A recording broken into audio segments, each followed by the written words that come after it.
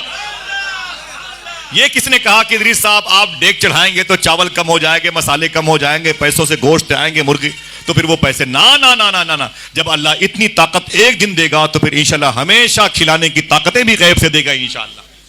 سمجھ رہے ہیں؟ اللہ تعالیٰ یہ مبارک سنتوں کو ہم سب کے لیے عملی میدان میں لانے کی توفیق عطا فرمائے۔ کھلا کے کھاؤ گے انشاءاللہ۔ سارے پیسے غوث پاک نے بانٹ دیے۔ غوث پاک درجے محبوبیت سے نکل کر کے درجے عشق تک آ گئے۔ اب جب عاشق بن گئے، عمر ہو گئی 25 سال۔ کتنی؟ 25 سال یہاں تھے اور 25 سال گزاری جنگل میں مدائن کے۔ 25 اسے ملا دیں 25 اسے ملا لیں تو 50 ہوتے ہیں، اور جب 50 سال عمر پوری ہو گئی تو عاشق بن گئے۔ اب جب عاشق بن گئے تو بغداد کی طرف دیکھ کے بولے اے میرے مولا میں کہاں جاؤں، میرے لیے کہاں حکم ہے، کہاں بزنس، کہاں کاروبار، کہاں پڑھانا، کیا کرنا ہے؟ آواز آئی اے عبد القادر یہ بغداد تیرے لیے۔ بولے نا میرے مولا میں یہاں نہیں رہوں گا، لوگ اچھے نہیں ہیں۔ فرمایا میرے مولا نے اے عبد القادر یہ شہر تیرے لیے۔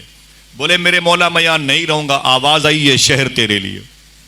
بولے میرے مولا مجھے یہ شہر پسند نہیں ہے، یہاں اوباش ٹپوری قسم کے لوگ رہتے ہیں، نشہ خور بہت ہیں، حلال اور حرام کی تمیز نہیں ہے، عورتوں میں بے پردگی ہے، مردوں میں تعیش پرستی ہے، میں اس شہر میں نہیں رہوں گا۔ آواز آئی تجھے اسی شہر میں رہنا ہے، تجھے اسی۔ غوث پاک فرماتے میں مچل گیا۔ جب عاشق بن چکے تھے تو پھر اب درجے محبوبیت پر آنا ہے، اب باتیں ان کی فالو کی جائیں گی۔ کہتے ہیں میرے مولا اگر میں بغداد میں رکوں گا تو پھر میری کچھ شرطیں بھی ہیں تجھے ماننی پڑیں گی۔ کس سے کہہ رہے ہیں؟ اونچی بولو۔ اللہ سے کہہ رہے ہیں، آپ کوتوال سے نہیں کہہ سکتے، دروگا جی سے نہیں کہہ سکتے، ودھائک سے نہیں کہہ سکتے، یہ غوث پاک اللہ سے کہتے ہیں میرے مولا اگر میں اس شہر میں رہوں گا تو میری کچھ شرطیں ہیں۔ آواز آئی بول عبد القادر تیری شرط کیا ہے؟ تو غوث پاک فرماتے ہیں میں نے 70 شرطیں گنائیں۔ کتنی؟ اونچی بولو۔ میں نے 70 شرطیں گنائیں اور اللہ نے میری ہر ایک شرط کو 70 مرتبے کہہ کے قبول کی ہے۔ ایک دن تقریر کر رہے تھے غوث پاک نے فرمایا اے بغداد والو اگر کہو تو بتا دوں ان 70 شرطوں میں ایک شرط کیا تھی؟ لوگوں نے کہا حضور بتا دیں، تو سرکار غوث اعظم فرماتے ان 70 شرطوں میں ایک شرط یہ بھی تھی۔ میں نے کہا اے میرے مولا میری ایک شرط یہ بھی ہے کہ جو مجھ سے محبت کرے بغیر توبہ کے اسے موت نہیں آنی چاہیے۔ اللہ اللہ اللہ اللہ۔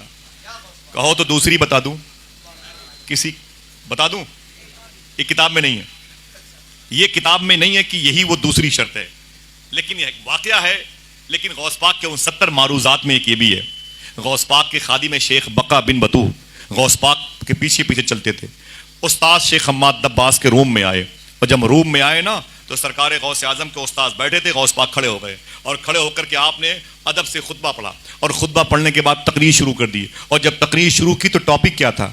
نماز روزہ نہیں، موت قضا و قدر نہیں، معلوم ہے کیا ٹاپک تھا؟ اپنی ہی ذات۔ اے بغداد والو تمہیں پتا ہے عبد القادر کون ہے؟ اپنے ہی بارے میں غوث پاک نے بڑی باتیں کی، اور دیر تک کی۔ تقریر جب ختم ہوئی تو آپ کے استاد نے کہا عبد القادر ادھر آؤ۔ جب غوث پاک اپنے استاد کے پاس گئے تو استاد شیخ حماد نے کہا عبد القادر تجھے پتا ہے بہت اوور بولتے ہو۔ ان کے استاد نے کہا بہت اوور بولتے ہو، اپنے بارے میں کوئی اس قسم کی باتیں کرتا ہے، میں یہ ہوں، میں وہ ہوں، میں وہ ہوں، میں وہ ہوں۔ سن عبد القادر تجھ سے اللہ میدان محشر میں تجھ سے بھی اللہ سوال کرے گا، سنبھل کے بولا کرو۔ فرماتے ہیں استاد اے عبد القادر اللہ تجھ سے بھی مواخذہ کرے گا، گرفت کرے گا۔ تجھ سے بھی میدان محشر میں سوال کرے گا اللہ، لہذا سنبھل کے بات کیا کرو، اتنا اوور نہ بولا کرو۔ غوث پاک کے خادم شیخ بقا کہتے ہیں کہ غوث پاک کا چہرہ بدل گیا، آپ نے اپنا داہنا ہاتھ اپنے استاذ کے سینے پہ رکھا، رکھنے کے بعد ہٹایا اور ہٹانے کے بعد فرمایا اے میرے استاذ دیکھو میرے داہنے ہاتھ کی ہتھیلی پہ کیا لکھا ہوا ہے۔ دیکھنا کتنے لوگ سبحان اللہ کہتے ہیں۔ تو شیخ حماد دباس کہتے ہیں میں نے شیخ عبد القادر کے داہنے ہاتھ کی ہتھیلی کو دیکھا تو اس میں لکھا ہوا تھا اے حماد دباس اللہ فرماتا ہے میں عبد القادر سے میدان محشر میں کوئی سوال نہیں کروں گا۔ یہ ان 70 میں سے دوسری شرط ہے۔ مجھے کئی باتیں معلوم ہیں، یہ بتایا تھا صوفی صاحب قبلہ نے، لیکن حضور غوث اعظم سرکار ہے، ذرا پیار سے کہتے ہو سبحان اللہ۔ تو یہ کھانے کھلانے والی رسم کو زندہ رکھو گے انشاءاللہ؟ انشاءاللہ بولو، کھلا کے کھاؤ گے، یہ غوث پاک کی سنت ہے۔ ہاں کل لنگر کی دھوم دھوم رہے گی انشاءاللہ، غوث پاک کا نمائندہ آئے گا انشاءاللہ۔ غوث پاک نے خدمت کی، 5000 عیسائیوں نے یہودیوں نے کلمہ پڑھا۔ غوث پاک کی بات کروں گا تو 6-7-8 گھنٹے میں ختم ہوتی ہیں، لیکن باتیں آخری ہیں، ٹھیک۔ حضور غوث اعظم سرکار کے ہاتھوں پہ کلمہ پڑھنے والوں کی تعداد 5000 ہے۔ کتنی؟ 1.25 لاکھ لوگوں نے توبہ کیا شراب سے، زنا سے، چوری سے۔ 1.25 لاکھ غوث پاک کے مدرسے سے عالم دین فارغ ہوئے۔ ہفتے میں 2 تقریر غوث پاک میدان میں کرتے تھے، ہر تقریر میں 400 لوگوں کو اللہ اپنا ولی بناتا تھا، 400 جنازے اٹھا کرتے تھے۔ انسانوں کی تعداد 70,000 کے آس پاس ہوتی تھی، جنات اس سے زیادہ ہوتے تھے، اور فرشتے کتنے ہوتے تھے؟ یا تو آپ گن کے بتائیں یا مجھ سے سن لیں۔ سرکار غوث اعظم فرماتے ہیں انسان 70,000 سے زیادہ ہوتے تھے۔ میری کرسی لگتی تھی باب الشیخ میں، اور باب حلب تک 2.25 کلومیٹر دور تک لوگ بیٹھتے تھے، ٹھیک۔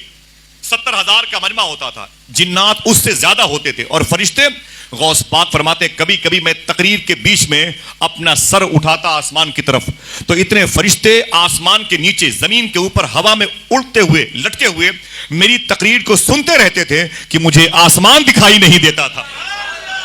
یہ غوث پاک کی تقریر سننے والے لوگ ہیں، ہر ولی آتے تھے۔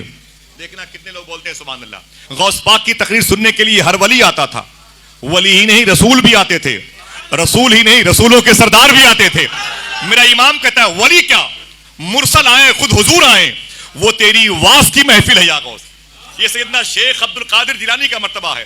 ولیوں کی پوسٹنگ کرواتے ہیں خواجہ خضر، کیا نام ہے؟ خواجہ خضر، ولیوں کی پوسٹنگ کرواتے ہیں۔ وہ سینی کے قطب کو اٹھایا تو بھیج دیا مورت گنج، وہاں کے ابدال کو اٹھایا تو الہ آباد بھیج دیا، الہ آباد کے اوتاد کو اٹھایا تو کانپور بھیج دیا، وہاں کے مرزوب کو اٹھایا تو لکھنؤ بھیج دیا۔ خواجہ خضر ولیوں کی پوسٹنگ کرتے ہیں۔ کسی نے پوچھا اے خواجہ خضر ولیوں کی پوسٹنگ کرتے ہو اللہ کے حکم سے، کبھی کوئی ایسا ولی ملا جس نے تمہیں حیرت میں ڈالا ہو؟ کہتے ہیں ہاں بھائی ایک ملا۔ آپ سمجھ گئے ہوں گے وہ ایک کون ہوگا؟ ہاں بولے وہ کیسے؟ تو خواجہ خضر کہتے ہیں میں زمین سے اڑا، یہ مشاہداتی دنیا ہے، اسے ناسوتی دنیا کہتے ہیں۔ عالم ناسوت، عالم جبروت، عالم ہاہوت، عالم ملکوت، عالم ہاہوت، یہ دنیا کے نام ہیں جو پردے غیب میں ہیں۔ تو خواجہ خضر کہتے ہیں میں ادھر سے نکلا تو سوچا کہ عالم لاہوت، جبروت، ہاہوت ہو لوں، لیکن جب میں اڑا نا تو جہاں سے دنیا ختم ہوتی ہے اس کے آخری کنارے پر ایک ٹاپو پر جزیرے پر ایک آدمی چادر اوڑھے لیٹا ہوا تھا۔ خواجہ خضر کہتے ہیں کہ میں اوپر سے نیچے لینڈ کیا، میں نیچے اترا، میں سمجھ گیا یہ کوئی اللہ کا ولی ہے، اللہ کا ولی ہے۔ میں نے کہا اے اٹھ، یہاں کوئی عام انسان نہیں آ پائے گا، تو آ گیا ہے تو سو رہا ہے، اللہ کے ولی ہو محنت کرو محنت کرو۔ اگر تم عام مومن ہوتے تو صالحین میں آ جاتے، اگر تم صالحین میں ہو تو پھر ولی بن جاؤ، ولی ہو تو اللہ کے جلوے دیکھو، بکھر جاؤ تو مرزوب بن جاؤ، سمجھ جاؤ تو سالک بن جاؤ، سالک ہو تو آگے بڑھو، اوتاد بن جاؤ، ابرار بن جاؤ، ابدال بن جاؤ، غوث بن جاؤ، قطب بن جاؤ، خضر کے مقام۔ یہ کیا سوتے ہو یار، یہ دنیا سونے کی، اٹھ۔ خواجہ خضر کہتے ہیں اللہ کی بارگاہ سے آواز آئی اے خضر سنبھل کے سنبھل کے سنبھل کے۔ میں نے کہا میرے مولا یہ کون ہے؟ آواز آئی سن خضر تو جس سے محبت کرتا ہے وہ میں ہوں، تو جس سے محبت کرتا ہے وہ میں ہوں، اور میں جس سے محبت کرتا ہوں یہ وہ ہے، اس کا نام شیخ عبد القادر جیلانی ہے۔ اللہ اللہ، میرا امام کہتا ہے شکر کے جوش میں جو ہے وہ تجھے کیا جانے، خضر کے ہوش سے پوچھے کوئی رتبہ تیرا۔ میرا شیخ فرماتا ہے جس نے مجھے یاد کیا بخش دیا جائے گا، ذرا ہاتھوں کو اٹھا کے بولے سبحان اللہ، جس نے مجھے یاد کیا بخش دیا جائے گا، جس نے میرے بارے میں اچھا گمان رکھا بخش دیا جائے گا، جس نے مجھے تصور میں بسایا وہ سمجھ لو کہ نیکیاں کرنے میں لگا ہوا ہے. سنو بغداد والو، ولایت جس کو لینے کے لیے لوگوں کی عمریں گھس جاتی ہیں، غوث پاک فرماتے ہیں ولایت میرے گھر کی کھوٹی پہ ٹنگی رہتی ہے. ولایت میرے گھر کی کھوٹی پہ ٹنگی رہتی ہے. جس کو چاہتا ہوں اتار کے دے دیتا ہوں، اور جس کی چاہتا ہوں اتار کے ٹانگ دیتا ہوں. اللہ اللہ. فرماتے ہیں میرے دادا نے فرمایا تھا من زار قبری وجبت لہو شفاعتی.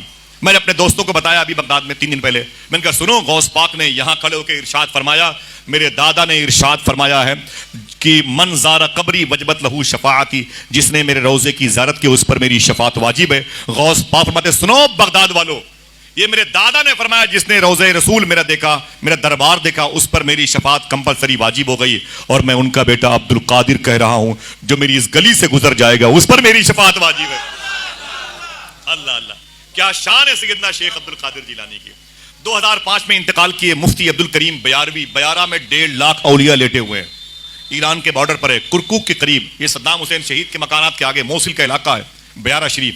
محدث عراق مفتی عبد الکریم بیاروی بہت بڑے بزرگ ہیں، ان کی مدار شریف پر مجھے وہ لے گئی تھی جن کا نام تھا فاطمہ خالہ. ان کی مدار پر مجھے لے گئی تھی. فاطمہ خالہ غوث پاک سے باتیں کرتی تھی، ایمبیسڈر ہاؤس میں سروس کرتی تھی بغداد شریف میں، عیسائی تھی. غوث پاک کے روزے کو دیکھا تو اسلام قبول کر لیا. تقریباً 30-35 سال وہاں خدمت کی، اور 2-3 سال پہلے ان کا انتقال ہوا ہے. مقبرے سکران میں لیٹی ہوئی ہیں. میں بغداد میں جاتا تھا، ان کی بڑی خدمت کرتا تھا. وہ مجھ سے کہتی تھی غوث پاک سے میں باتیں کرتی ہوں. بڑی مبارک خاتون تھی. مجھے لے گئی، بولے شیخ مفتی عبد الکریم بیارہ، یہ مزار شریف ہے، فاتحہ پڑھو. وہ اتنے بڑے بزرگ ہیں، ان سے کسی نے پوچھا تھا اے مفتی عبد الکریم بیاروی، غوث پاک نے فرمایا جو میری اس گلی سے گزر جائے گا اس پر میری شفاعت واجب ہے، اس کے بارے میں آپ کیا کہتے ہیں؟ تو مفتی عبد الکریم بیاروی محدث عراق فرماتے ہیں مجھے نہیں معلوم کہ غوث پاک نے یہ بات کیوں کی، مجھے نہیں معلوم. ہاں اتنا مجھے معلوم ہے میں نے مدینے والے آقا کو، آمینہ کے لال کو اس گلی سے بارہا گزرتے ہوئے دیکھا ہے. گویا یہ گزرگاہ مصطفیٰ ہے. سبحان اللہ، یہ گزرگاہ مصطفیٰ ہے. اور جو لنگر آپ کل کھائیں گے نا اس میں غوث پاک کے لنگر کا چاول ملا ہوگا. اس چاول کی تاثیر کیا ہے؟ یہی مفتی عبد الکریم بیاروی فرماتے ہیں اے لوگو غوث پاک کے لنگر میں جایا کرو تو کھڑے ہو کے لنگر کھایا کرو. فرمایا کھڑے ہو کے لنگر کھایا کرو. کیوں؟ کہا اس لیے کہ غوث پاک کے لنگر کا جو کھانا ہے وہ زمزم کے برابر ہے. میں آپ چلو گے نا انشاءاللہ بغداد شریف؟ پھر سے بولو بھائی، سستی مت دکھاؤ ورنہ ابھی لے چلوں گا انشاءاللہ. ٹھیک ہے، چلنا ہے نا انشاءاللہ. مجھے اچھے لگتے ہیں وہ چہرے جو غوث پاک سے محبت کرتے ہیں، جن کے دلوں میں غوث پاک کی بارگاہ میں حاضری کا جذبہ ہے. الحمدللہ رب العالمین. میں چلوں گا، آپ چلیں گے دکھاؤں گا. میرا ایک دوست ہے وہاں پر، کرسچن تھا پہلے، اب اسلام قبول کر لیا. معلوم ہے کیوں کیا اسلام قبول؟ اس کی بیوی اس کے بچے امریکن بمباری مار دیے گئے. وہ قریب میں غوث پاک کے محلے کے پاس رہتا ہے، گورا گورا سا خوبصورت 45-48 سال کے، بہت خوبصورت آدمی ہے ماشاءاللہ. تو اسلام وہ کیوں قبول کیا؟ جب بلاسٹ ہوا، امریکہ بمباری کر رہا تھا، اس کے بیوی بچے سب مار دیے گئے. اب بیچارہ کہاں جاتا وہ؟